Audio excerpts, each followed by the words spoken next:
ജോലി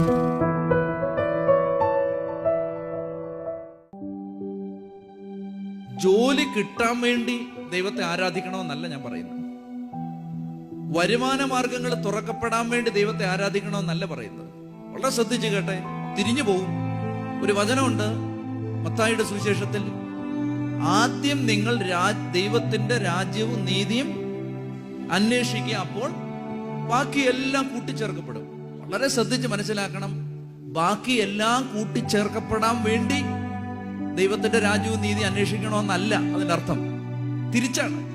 നീ ആദ്യം ചെയ്യേണ്ടത്, ആദ്യം ചെയ്താൽ ബാക്കിയുള്ളത് ഫോളോ ചെയ്യും. വണ്ടി റോഡിൽ കൂടെ പോകുന്ന സമയത്ത് കരിയിലകൾ പറന്നു. കരിയിലകൾ പറക്കാൻ വേണ്ടി വണ്ടി റോഡിൽ കൂടെ പോയെന്നല്ല എൻ്റെ അർത്ഥം. വണ്ടി പോയ സമയത്ത് സ്വാഭാവികമായും ഇലകൾ പറന്നു, പൊടി പറന്നു. പൊടി പറപ്പിക്കാൻ വേണ്ടി വണ്ടി പോയെന്നതിന് അർത്ഥമില്ല. എനിക്ക് ഞാൻ പറയുന്നത് മനസ്സിലാവുന്നുണ്ടോ? ദൈവത്തെ ആരാധിക്കുന്നത് ഈ കാര്യങ്ങൾ കിട്ടാൻ വേണ്ടിയിട്ടല്ല. ദൈവത്തെ ആരാധിക്കുമ്പോൾ അതൊക്കെ കിട്ടിക്കോളും. ഈ വ്യത്യാസം വളരെ വലിയ വ്യത്യാസമാണ്.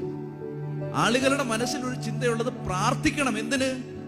കാര്യങ്ങളൊക്കെ നടക്കാൻ പ്രാർത്ഥിക്കണം. അങ്ങനെയല്ല, പ്രാർത്ഥിച്ചാൽ കാര്യങ്ങളൊക്കെ നടന്നോളും. കാര്യങ്ങൾ നടക്കാൻ വേണ്ടി പ്രാർത്ഥിക്കണമെന്നല്ല, പ്രാർത്ഥിച്ചാൽ എല്ലാം അതിന്റെ മുറയ്ക്ക് നടന്നോളും എന്നാണ് ആ വചനത്തിന്റെ അർത്ഥം. നീ നിന്റെ ദൈവത്തെ ആരാധിക്കണം. ആരാധിക്കുമ്പോൾ നിന്നെ അലട്ടുന്ന പ്രശ്നങ്ങളിലേക്ക് ദൈവം ഇടപെടും എന്നാണ് അതിന്റെ അർത്ഥം. അതുകൊണ്ട് ഒരു തെറ്റിദ്ധാരണ ഉണ്ടാവരുത്. പിശാച് ഇങ്ങനെ മനസ്സിൽ ഇഞ്ചക്ട് ചെയ്ത് തരും, നീ ആരാധിച്ചോ, എന്തിനു വേണ്ടി? ഇതെല്ലാം ശരിയാവാൻ വേണ്ടി ആരാധിച്ചോ, ശരിയായി കഴിയുമ്പോൾ നീ പൊക്കോ. ഇങ്ങനെ ഒരു ചിന്ത നമ്മുടെ മനസ്സിൽ കുത്തിവെക്കാൻ സാധ്യതയുണ്ട്. വളരെ ക്ലിയർ ആയിരിക്കണം. ദൈവത്തെ ആരാധിക്കണം എന്നുള്ള ഒന്നാമത്തെ കാര്യം ചെയ്തു കഴിയുമ്പോൾ ബാക്കി എല്ലാ കാര്യങ്ങളും സംഭവിക്കും. ഉദാഹരണം പറയുമ്പോൾ നിങ്ങൾക്ക് മനസ്സിലാവും. ഇപ്പൊ നിങ്ങൾക്ക് ഒരു ചെറിയ തലവേദന വന്നു, അപ്പൊ കഴിക്കുന്ന ടാബ്ലറ്റിന്റെ പേരെന്താണ്? അപ്പൊ നിങ്ങൾ പാരാസിറ്റമോളോ പിന്നെ അങ്ങനെയുള്ള മരുന്ന് കഴിച്ചു. മരുന്ന് കഴിച്ചിട്ട് 2 ദിവസമായിട്ടും ഈ തലവേദന മാറിയില്ല. അപ്പൊ നിങ്ങൾ എന്ത് ചെയ്തു? കുറച്ചുകൂടെ ഡോസ് കൂടിയ വേറൊരു മരുന്നിന്റെ പേര് പറയിപ്പിക്കാൻ സമയമില്ല, വേറൊരു മരുന്ന് കഴിച്ചു. ഒരാഴ്ചയായിട്ട് തലവേദന മാറുന്നില്ല. അപ്പൊ നിങ്ങൾ ഡോക്ടറെ കൺസൾട്ട് ചെയ്തു. ഡോക്ടർ സാധാരണ മരുന്നൊക്കെ തന്നു, തലവേദന മാറിയില്ല. 10 ദിവസമായിട്ട് വീണ്ടും തലവേദനയാണ്.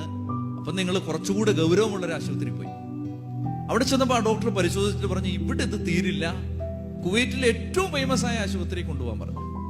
അങ്ങനെ ഒരു ആശുപത്രി ഉണ്ടെങ്കിൽ ആ ആശുപത്രി നിങ്ങൾ കൊണ്ടുപോയി. അവിടെ ചെന്നപ്പോൾ എല്ലാ പരിശോധനയും നടത്തിയിട്ട് പറഞ്ഞു, ഇവിടെ എങ്ങും ഇതിന് മരുന്നില്ല, വേറെ എവിടെയെങ്കിലും അമേരിക്കയിൽ കൊണ്ടുപോകണം പറഞ്ഞു. ഒരു തലവേദനയ്ക്ക് പോയതാണ് നമ്മള്. അപ്പൊ ഈ അമേരിക്കക്ക് പോയി. അവിടെ ചെന്നപ്പോ ഈ പരിശോധന എല്ലാം നടത്തിയിട്ട് ഡോക്ടർ പറയാണ്, ഇത് ആളെ കൊണ്ടുപോകുന്ന ഒരു സൈസ് തലവേദനയാണ്. ഈ തലവേദന വന്നാൽ ആള് തീരും. അതുകൊണ്ട് നിങ്ങൾ ദൈവത്തെ വിളിച്ചോ, വേറെ വഴിയൊന്നുമില്ല. ഞാൻ നിങ്ങളോട് ചോദ്യം ചോദിക്കട്ടെ, ആദ്യത്തെ തലവേദന വന്നപ്പോൾ ആരെങ്കിലും ദൈവത്തെ ഓർത്തോ? പാരാസിറ്റമോൾ ഉണ്ടായിരുന്നത് കൊണ്ട് ദൈവം അവിടെ വേണ്ടി വന്നില്ല. അത് കഴിഞ്ഞിട്ട് പിന്നെ ഒരു ചെറിയ കുഞ്ഞു ഡോക്ടറെ കൺസൾട്ട് ചെയ്തപ്പോൾ ദൈവത്തെ വിളിച്ചോ? ഇല്ല. കാരണം കുഞ്ഞു ഡോക്ടർ ഉണ്ടായിരുന്നത് കൊണ്ട് ദൈവത്തിന്റെ ആവശ്യം വന്നില്ല. പിന്നീട് കുറച്ചുകൂടെ ഒരു ആശുപത്രി, മെച്ചപ്പെട്ട ആശുപത്രി പോയത് കൊണ്ട് ദൈവത്തിന്റെ ആവശ്യം വന്നില്ല. എപ്പോഴാ ദൈവത്തിന്റെ ആവശ്യം വന്നേ? അത് ഇത് മരുന്നുകൊണ്ട് റെഡി ആവില്ല കേട്ടോ.